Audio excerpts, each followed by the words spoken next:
Ryan's office revenge. They fired me effective immediately.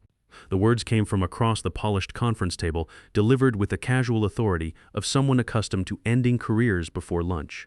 Stephanie Cross, the newly appointed Chief Security Officer of Consolidated Defense Systems, didn't even bother looking up from her tablet when she said it. Mid-30s, sharp blazer, the kind of confident posture that comes from McKinsey Consulting and zero operational security experience. She was swiping through budget spreadsheets, stylus in hand, highlighting line items like they were personal offenses. I sat there, hands folded on the table, watching her perform what she clearly thought was decisive leadership. Transition will be immediate. She continued, still not making eye contact. We're bringing security infrastructure in-house, more efficient, better cost control. Behind her sat two people I didn't recognize. A nervous-looking woman from HR clutching a tablet, and a younger man in an expensive suit who had consultant written all over him. No one from operations, no one from the original security team, just Stephanie and her imported expertise. She finally looked up, her expression somewhere between bored and irritated, like I was wasting her valuable time by still being in the room. "Before you go," she said, tapping her stylus against the tablet. "Hand over the security system, all of it. Access credentials, source code, hardware specifications. We'll need everything by end of business today." The room went quiet. The HR woman shifted uncomfortably. The consultant stopped typing on his laptop. I didn't move, just sat there keeping my expression neutral, letting the silence stretch. Stephanie's eyebrow raised slightly. "Is there a problem?" I smiled calmly, the kind of smile you give someone when you know something they don't. "I'm afraid I can't do that." Her stylus stopped mid-tap. "Excuse me?" "The security infrastructure," I continued, my voice steady and professional. "It's not yours to own. My name is Gordon Walsh. I'm 49 years old, and I've spent the last 25 years building corporate security systems from the ground up. Started in the Navy running cybersecurity operations at Norfolk Naval Base, places where a single system breach could mean the difference between mission security and catastrophic intelligence failure. Learned early that real security isn't about dashboards and compliance reports. It's about understanding how physical systems integrate with digital networks under real pressure, with real consequences. After I got out of the Navy, I spent 6 years working for a major defense contractor before going independent. Built my first integrated security system in 2015 for a regional government facility in Virginia. Word spread quietly through defense circles. The kind of reputation that gets you calls when someone's security posture is compromised and they need someone who actually understands the machinery behind the monitoring. I don't have a flashy website. Don't post on LinkedIn about synergistic security solutions or digital transformation. My clients find me when their perimeters are breached and conventional consultants have failed. That's how I ended up working with Consolidated Defense Systems 4 years ago. Admiral Paul Rodriguez, their chief security officer at the time, called me on a Tuesday afternoon. His voice had the tight edge of someone staring at disaster. "Gordon, we just failed our 3rd security audit in 8 months," he said. "Defense contractor certification is at risk. I need someone who understands how this actually works, not another consultant who learned security from PowerPoint presentations." Admiral Rodriguez was old school, came up through naval intelligence, spent years in classified operations before moving into corporate security. He understood that behind every clean dashboard and automated alert, there's physical infrastructure that has to function flawlessly. When I walked into their main facility that first day, the vulnerabilities were immediately obvious. Access control systems from 3 different vendors that didn't communicate. Surveillance networks running on default configurations from 218. Cybersecurity monitoring basically manual. Every shift change, they lost 90 minutes just trying to synchronize security protocols. "We've got 5 different platforms that don't integrate," Admiral Rodriguez explained, walking me through the main campus. "Physical access uses one system. Digital monitoring uses another. Threat assessment is basically guesswork. Every incident response, we're flying blind for the first hour trying to piece together what actually happened." What Stephanie Cross didn't know, what her consultant and her HR team and her entire cost optimization plan had completely missed, was that the security infrastructure running Consolidated Defense's 3 corporate campuses wasn't software sitting on their servers. It was custom-built hardware I owned personally, licensed for their operational use, controlled from equipment they'd never seen. And when they terminated my contract 3 minutes ago, they just disconnected themselves from the only thing keeping their defense contractor facilities secure. In 36 hours, that oversight would cost them everything. The contract we'd negotiated was crystal clear because I'd learned this lesson the hard way years ago. They leased operational access to my security infrastructure for $18,000 per month. I retained complete ownership of all source code, algorithms, and hardware. Admiral Rodriguez signed without hesitation because he understood the difference between using something and owning it. For 4 years, everything ran perfectly. Monthly payments arrived on schedule. The system performed exactly as designed. Admiral Rodriguez would call occasionally with questions about capacity expansion or threat assessment updates, always respectful of the boundaries we'd established. Then Admiral Rodriguez retired. Stephanie Cross arrived 3 weeks later with her MBA from Harvard and her McKinsey portfolio that probably cost more than my monthly mortgage payment. Her first communication wasn't a greeting or introduction. Subject line, Legacy Vendor Expense Analysis. The email was pure corporate optimization language about recurring cost structures and operational dependency reduction. My invoice hadn't changed in 4 years. Same amount, same delivery schedule, same scope of work. But Stephanie saw a line item on a budget sheet and immediately assumed there was inefficiency to eliminate. I replied professionally, attaching the original contract and a summary of system performance metrics over the past 48 months. Her response came back within 2 hours. Need to schedule comprehensive review of all external security dependencies. Please prepare full documentation for internal evaluation of operational systems. Operational systems. That phrase told me everything I needed to know about Stephanie Cross. She was the type who thought complex security infrastructure could be understood by reviewing executive summaries and consulting reports. I started preparing, not documentation for her evaluation, but the contingency plans I'd need when this conversation went exactly where I knew it was heading. 4 days later, the email arrived that confirmed my suspicions. Subject line, Security Architecture Documentation Request. Stephanie wanted a complete copy of the system for internal assessment and potential transition planning. She didn't want to review our service agreement. She wanted to take my system and eliminate the monthly payment. I sent back a response that was technically accurate and deliberately unhelpful. Happy to provide all materials included under your current operational license. Then I walked out to my garage workshop, sat down at the master control panel I built specifically for Consolidated Security Network, and started preparing Stephanie Cross's education in the difference between access and ownership. I spent the next 18 months building them a real system, not some off-the-shelf package that kind of works if you bend your entire operation to fit it. Custom threat detection algorithms that learned the specific behavioral patterns of their 3 facilities. Access control that actually integrated with federal compliance requirements. Surveillance monitoring that tracked every credential in real time and flagged anomalies automatically. 180,000 lines of code. Every algorithm, every database structure, every hardware interface built from scratch and tested until it ran without failure. The results were immediate and measurable. 0 security incidents, no compliance violations, credentials flowing through the network like precision clockwork. Federal auditors came through twice after implementation and found nothing to flag. Admiral Rodriguez would send me detailed quarterly reports, not corporate thank you notes, but substantive analysis of threat mitigation improvements and compliance cost reductions. He understood what he was paying for and, more importantly, what he was getting. 3 days after my documentation response, another email landed. Subject line, Intellectual Property Clarification. Stephanie wanted written confirmation that all operational security logic belonged to Consolidated Defense Systems. Operational security logic. That's what she called 4 years of custom threat detection algorithms, access control protocols, and real-time monitoring engines, like it was a commodity asset she could inventory and reassign. I screenshotted the relevant contract clause and sent it back. Bold text impossible to misinterpret. All system architecture, source code, design logic, and operational infrastructure remains the exclusive property of Gordon Walsh, licensed for operational use only. No transfer, replication, or derivative development permitted without explicit written authorization. Admiral Rodriguez had understood that clause perfectly when he signed it 4 years ago. You don't buy a custom security system like you're purchasing office equipment. You license access to infrastructure that took years to develop and requires constant maintenance from the person who built it. Stephanie's response arrived 6 hours later. We will be transitioning to internal security management effective immediately. Final payment will be processed per contract terms. Thank you for your service.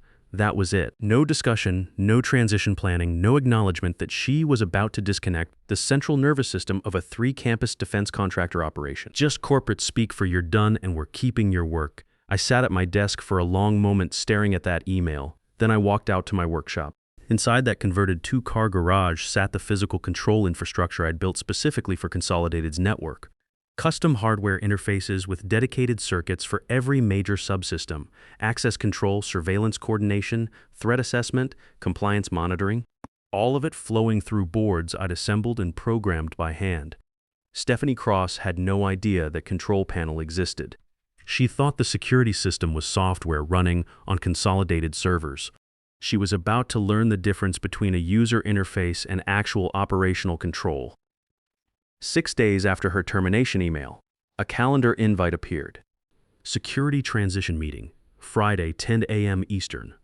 No agenda, no context, just a meeting title suggesting she expected this to be a simple handoff conversation. I joined the video call 3 minutes early. Professional appearance, clean button-down shirt, background showing my home office with my Navy service certificates and cybersecurity credentials visible on the wall.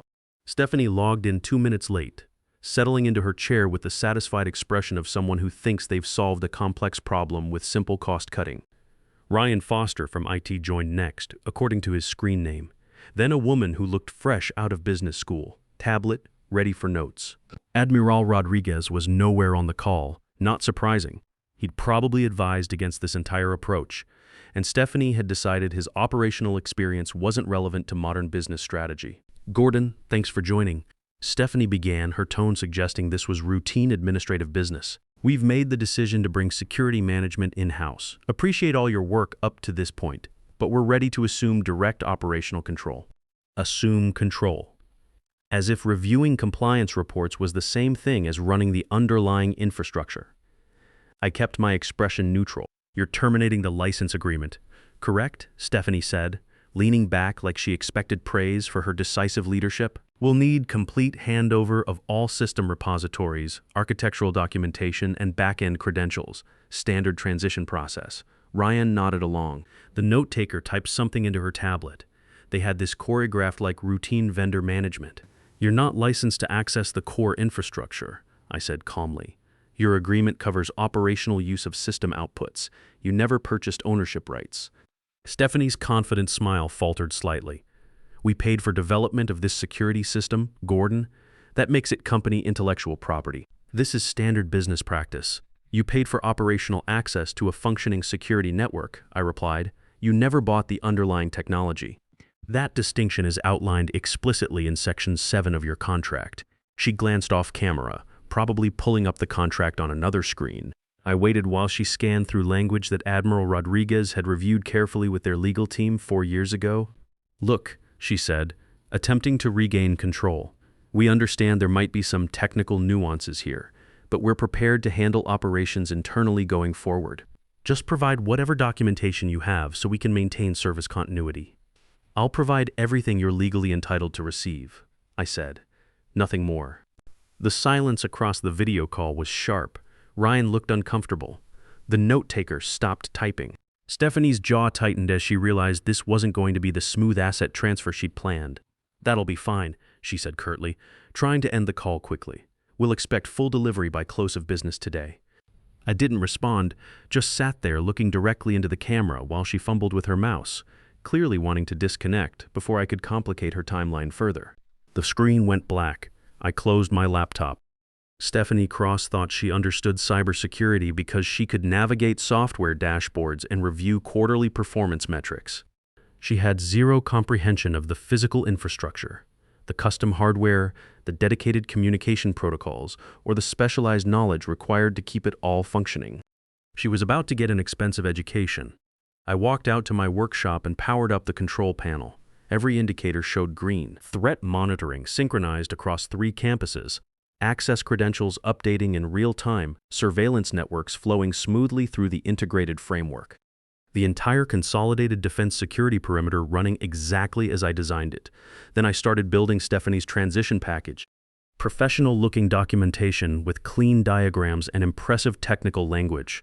User interface screenshots showing dashboard layouts and data visualization panels.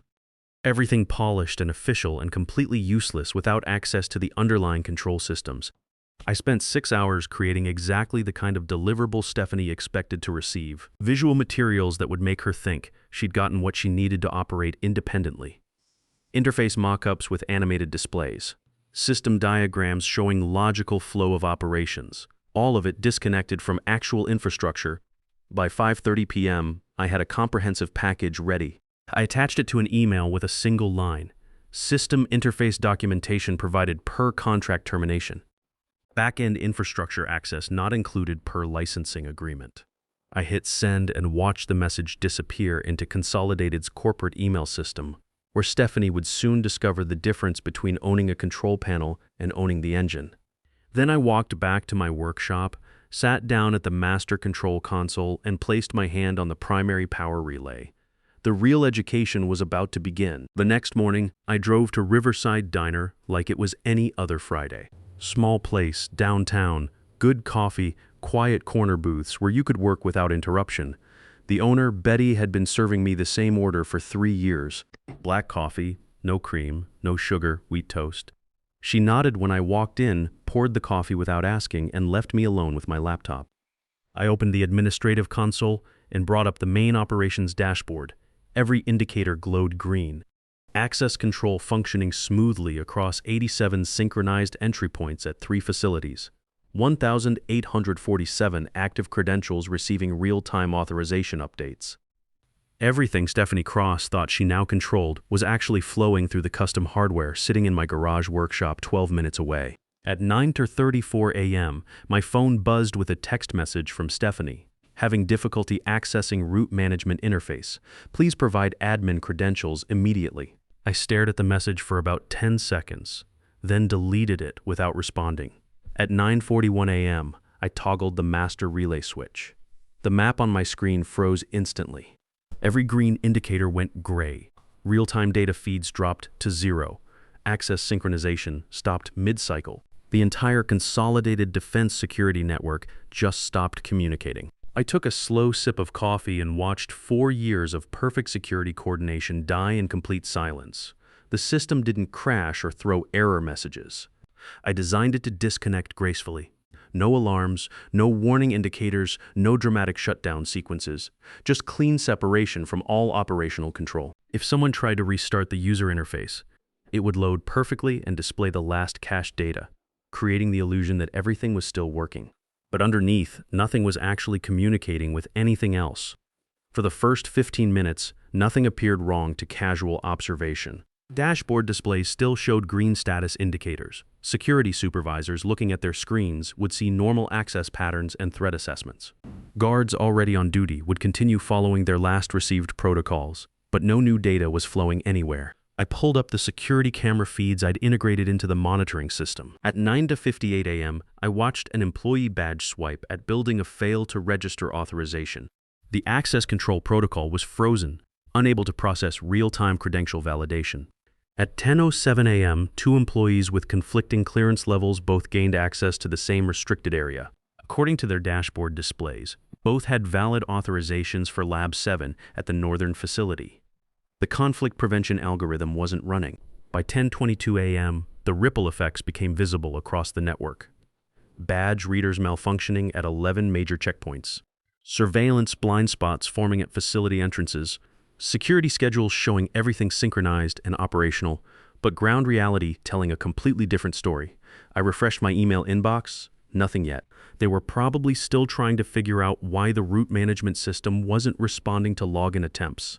At 10:39 a.m., the first confused email arrived. Subject line: Quick question, access sync delay. Hey Gordon, seeing some weird lag on credential updates.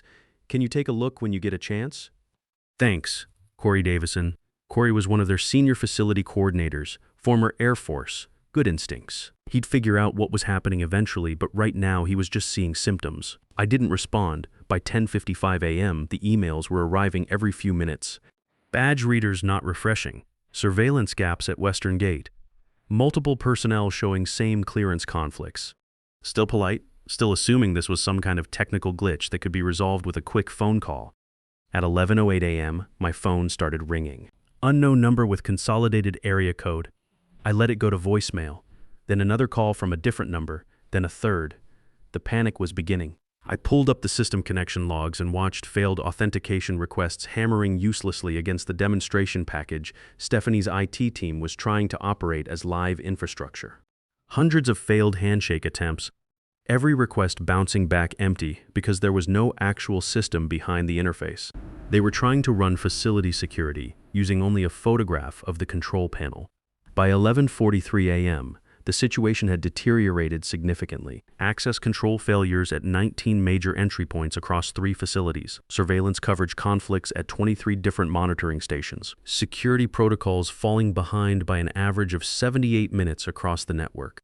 And somewhere in a corporate office, Stephanie Cross was probably staring at user interface screens that still showed everything functioning normally, wondering why reality didn't match her data. At 11:51 a.m., an email arrived with red priority flags. Subject line, URgent, critical security failure, multiple access violations, no response from monitoring controls, minus Frilians completely desynchronized. This is affecting compliance status and federal contracts. Need immediate support. Please respond ASAP. Ryan Foster, IT Director. The corporate politeness was cracking.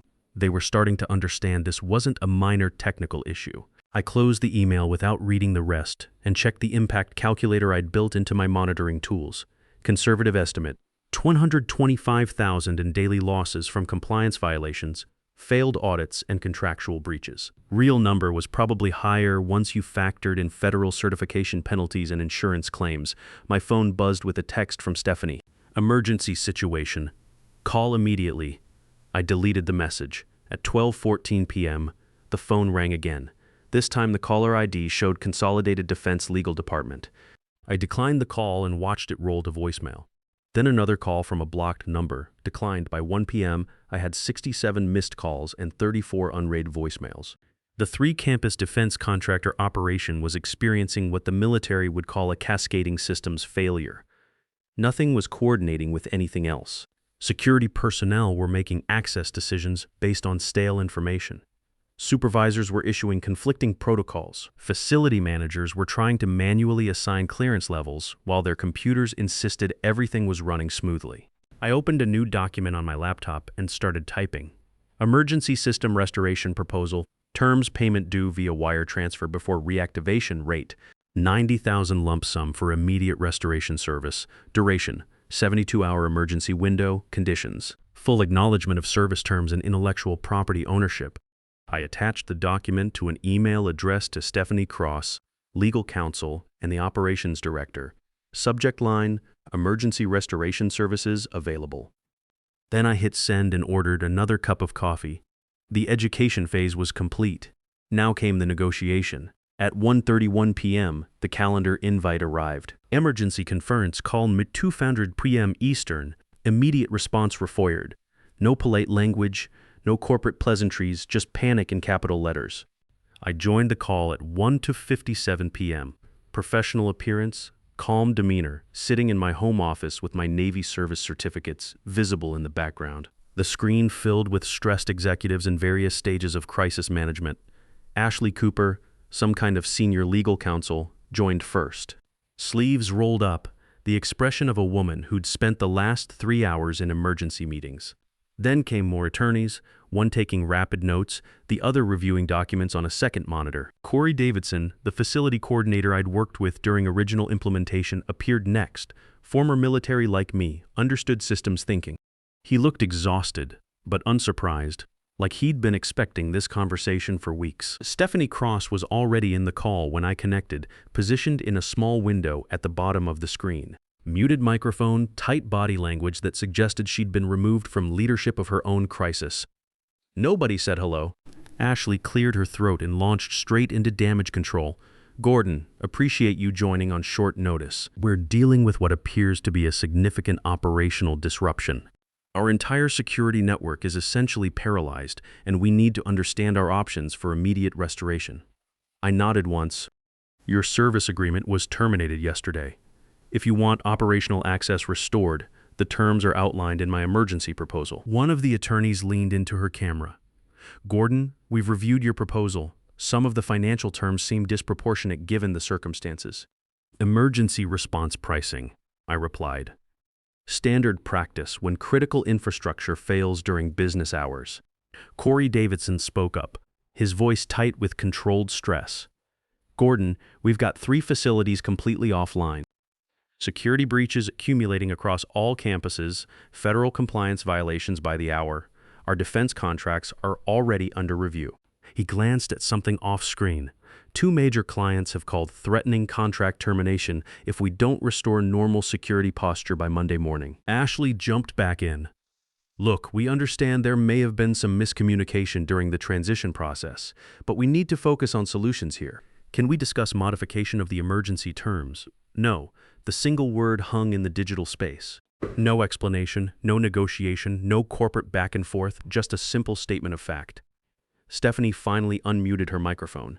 This is unreasonable, Gordon. You're holding our entire operation hostage over a contract dispute.